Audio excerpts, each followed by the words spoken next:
जड़ावाला सदर थाना में तैनात पुलिस एहलकार लियाकत अली अचानक हरकत क्लब बंद होने की वजह से इंतकाल कर गए। मजीद जानते हैं आबिद हुसैन से। जी आबिद, तफसीलात से आगाह कीजिएगा। जी बिल्कुल, थाना सदर जड़ावाला में तैनात पुलिस एहलकार लियाकत अली अचानक हरकत क्लब बंद होने की वजह से वफात पा गए। बताया गया मरहूम दौरान ड्यूटी अचानक तबीयत खराब होने की वजह से फौत हो गए। मरहूम लियाकत अली इंतहाई मिलनसाज और मोहब्बत करने वाला शख्स था, जिनकी नमाज जनाजा मरकजी जनाजगाह में अदा की गई, जिसमें आला अफसरान के साथ साथ SP Nasir Mahmood Bajwa, DSP Abid Hussain Zafar, SHO थाना सदर रियाजुद्दीन गुज्जर और दीगर एहलकारों के साथ साथ शहरियों ने सैकड़ों की तादाद में शिरकत की।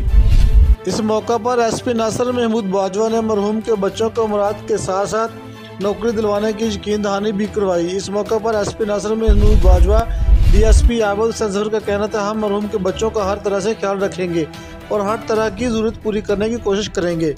याद रहे, मरहूम लियाकत अली अपने पीछे एक बेवा और 6 स्टूडेंट बच्चे छोड़े हैं। मरहूम लियाकत अली को इनके भाई गांव 630 गाबे दुलचे में सैकड़ों सौगवारों की मौजूदगी में सुपुर्द खाक कर दिया गया। Abid Hussain, fast 92 news, Jaranwala.